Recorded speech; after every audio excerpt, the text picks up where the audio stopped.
Hey, Reggie Rivers here with the Gala Team Benefit Auctioneers. If you're going to succeed as a benefit auctioneer, one of the things you have to learn how to do is listen,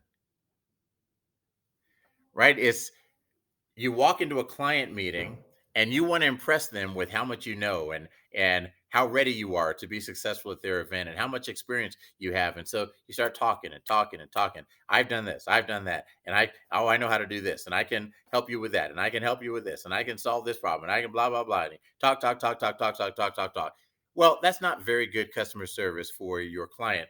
And let me explain it a different way. We trust people because that's what you want your clients to do. You want them to trust you. You want them to trust your expertise, trust your experience, trust your intentions, trust that you're going to do a great job for them. We trust people who listen to us far more than we trust people who talk to us. And so let me give you an example. Let's say that you were training two people on some new computer system in your office. You're training these two people. One of these people nods a lot, listens, nods, and takes notes. The other one talks every time that you start to talk. So you'll say, okay, when you're going to log into the system, you got to, oh, yeah, I know. I used to do this when I was at my other job. We had a system similar to this one and blah, blah, blah, blah, blah. And they start talking for 30 seconds. And you think, okay, that's not quite it, but okay. Now, once you log in, oh, yeah, I know. I used a system like this when I was in college and blah, blah, blah. Every time you start to talk, they start talking.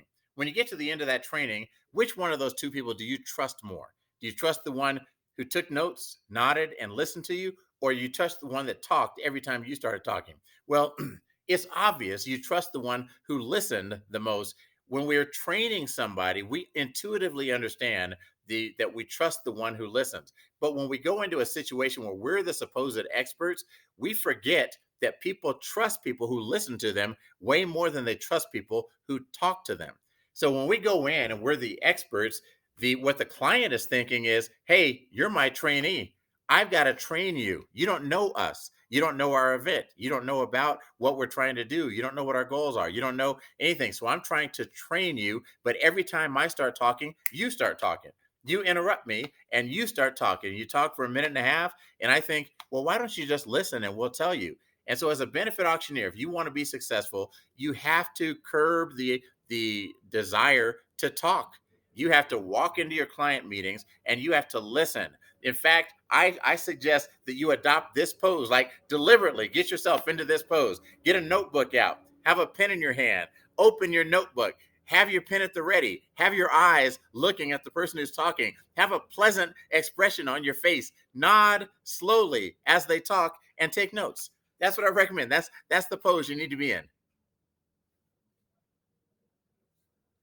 Right, that's how you're going to earn the trust of your nonprofit partners. And then when you start giving them advice, refer back to the notes that you took. When you say, hey, I hear that you said you were having trouble with this, I wonder if this idea might help overcome that. And they'll be like, oh yeah, A, they're impressed that you listened, B, they're impressed that you took notes, C, they're impressed that you have a solution to that exact problem. And you have to resist the temptation of when somebody tells you a problem, to resist the bingo urge, right? You know what the bingo urge is? You go and you start talking to somebody and you say, hey, tell me about your challenges from last year. What was going wrong? And so they tell you their first challenge, and you go, bingo, I know the answer to that one. Hey, let me tell you everything I know about this. I can tell you, we can do this, you can do that, you can do this, you can do that. We can and you're like, all right, give me the next one. What's another problem that you had?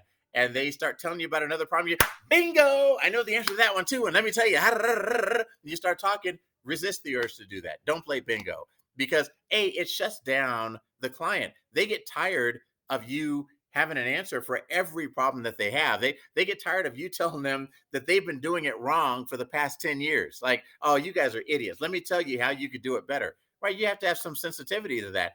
Don't play bingo. Listen, take notes.